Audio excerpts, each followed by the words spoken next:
Y'all, oh my gosh. So, I wanted to do another story time for you all.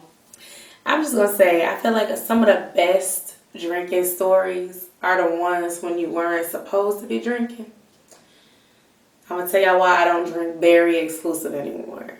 Number one is nasty. Number two, I got sick. When you under 21 and you drinking, you know how it is. You just want the cheapest thing that you can split with your friends so you can pregame in the car real quick or pregame at somebody's apartment before you go out. You know you're going to take a few shots before you get to wherever you're going. But you know you got to take them real fast, back to back to back, because when you get to wherever you're going, you ain't going to be able to drink no more. Unless you're cool with the bartender or you cool with somebody that's cool with the bartender that can sneak y'all a picture so you can continue to drink when you go out. Needless to say, New Year's Eve 2014, I was 20. And I actually put a YouTube video up that day. I was dating a different guy. And he wasn't 21 either. He was 19, I was 20. And so I went over to my sister's house New Year's Eve for her to tighten up my sewing and for her to buy me a drink. So she bought me a drink, it was exclusive. It's berry. The bottle was like this big, and it tastes nasty and it burnt when it hit your throat. But it did taste pretty good if you mixed it with some berry juice, like some Minute Maid or something, whatever. So we bought a bottle. She turns out my weave. I done did my makeup, y'all. I'm all on YouTube making videos, trying to do the yayo dance, whatever. And so we headed down to Marietta because my friend Summer, she's a childhood friend, her birthday is New Year's Eve. So I'm like, oh my God, I haven't seen you in like 2 years. We're going to celebrate together. And I pick up my friend Akira as well. We meet up at Dave & Buster's. That's where my friend Summer was having her little celebration for turning 19. So I show up, I surprise her. I'm like, girl, yeah, we finna go out. Didn't even have no plan. Just wanted to do something because I never do anything for New Year's, ever. She's there, she has 2 other friends with her. And then we all kind of meet up together, and I said, I'm going to come back. We're going to meet at Texano. So I left them there. Me, Akira, and my boyfriend go get gas and meet up with my other friend, Alexis, who hadn't seen me in like 2 years either. So I went and saw her. We met up at Walmart. That's one of the most ratchet places to meet, y'all. And he was like, hey, girl. Hey, she was drunk. I was like, I'm about to be drunk too, girl. Yes. I didn't drink anything because I was driving. So my plan was I'm going to drink once we get to Texano. I'm going to drink in the parking lot before we go stand in line because we ain't going to be able to drink inside because we're not 21. And so we stopped to get some chasers for the exclusive bottle. So I think I get some like Minute Maid juice in a little, 12-ounce bottle to help chase. And I get some orange juice. So we pull up to Texano. It's down the street.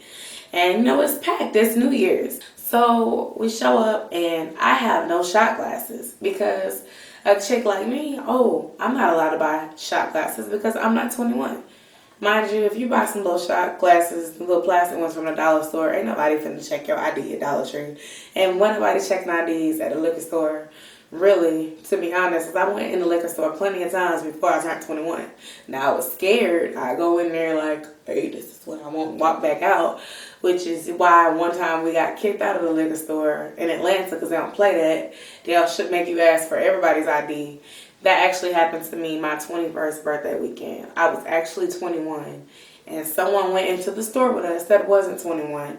We weren't even buying liquor for her. We was buying it for me because it was my birthday. And we had to go to a different liquor store and make her 20-year-old butt sit in the car because they would not accept our ID without seeing theirs. Just a lesson to the wise. But anyway, I didn't have any shot cups. So I was just guzzling shots and chasing it with the juice without actually having to measure like this is 1 shot, this is 2 shots, this is 3 shots. So I guzzled about 4 or 5 shots of that nasty, cheap exclusive, which is a white liquor. And, started feeling real good when we got out the car. There was still plenty of liquor left. I put it in the trunk. My friend Summer meets up with her friends. We get into the line together. It's all good at first. I'm a friendly drunk. When I'm drunk, I be laughing, talking to everybody. I'm flirtatious with whoever I'm dating at the time. All in your ear saying little, you be saying little stuff. Blah, blah, blah. So, I'm in a good mood. It's like, oh yeah, it's New Year's Eve. We at the club. We finally gonna have a fun time. I can't wait. I'm feeling myself. I'm feeling this drink. Yippee yee. So I'm taking all these pictures with Summer. I got some little cute pictures. They're still in my phone, actually. All the pictures except for the ones with the boy, because we're not together and we broke up. Okay. But anyway, we taking pictures. We having fun. It's just a good time, right? So then, I'm talking to someone in line and they got a bottle of Ciroc. So I'm like, I want some Ciroc too. Bad idea. They give me the Ciroc. I'm really feeling it. I'm like this. At some point, there's this big long rail thing, y'all. This little rail thing they have is free all night because it's, it's New Year's Eve, it's free all night. But then they have this line next to it where you can make $20 to skip and go on in, right? So somehow, some way, my excited ass knocks over the rail that divides the free line from the $20 line. Knocked it all the way over. You know how when you drunk, you heavy and you heavy-handed, just knocked it all the way over. So that was the first sign that I needed to go sit down somewhere. No one told me to sit down somewhere, though.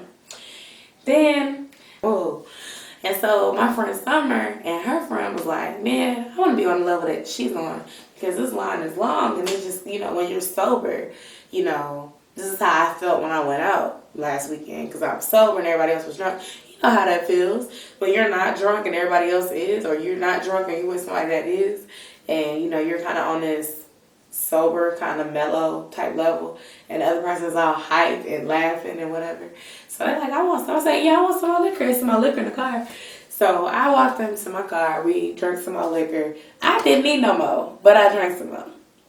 So at this point, I've had, 5.5 shots of exclusive and a shot of Ciroc. The rest of the night was a blur. I do remember walking back into the line. We never made it inside of the club. Where I did make it to is I fell in the middle of the street somehow. I threw up in the parking lot. My boyfriend at the time and my best friend were there. I remember that. And then I remember when I threw up, my best friend was talking to my boyfriend at the time. And I remember cussing her out. I went off. I was like, no, what the are you doing over there? Talking to my man. No, if you got to say something to him, you can say it to me. Not behind my back. La da da. I was just turned. Then I remember trying to open the door to my car. And, you're heavy when you're drunk, right? So I lean trying to open my car door. I bend the key. I break it. I start crying. Oh, my gosh. My dad is the only one with that extra copy to that key. And my boyfriend's like, hell no. Give me this. And he bends it back together. And it works. And I still use that bent key today. So I remember being laid out in the back seat of my car. I throw up again in the back of the car. And my boyfriend at the time, he actually cleaned it up. He did. Mm-hmm. He did. My best friend. She's forgetful sometimes. She had her laptop in my trunk and didn't remember that it was in the trunk. Once we made it all the way back to Clayton State, this is like 45 minutes away, to say, oh, I left my laptop in the car.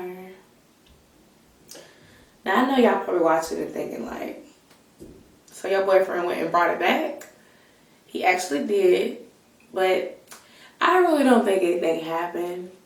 You never know, but I don't think so.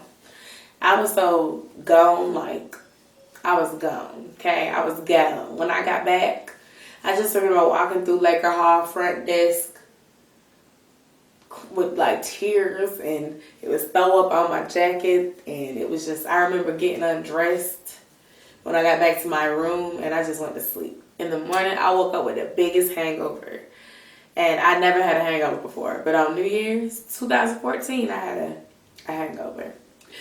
And that was one of the best New Year's I ever had. That's sad. But it was a good New Year's.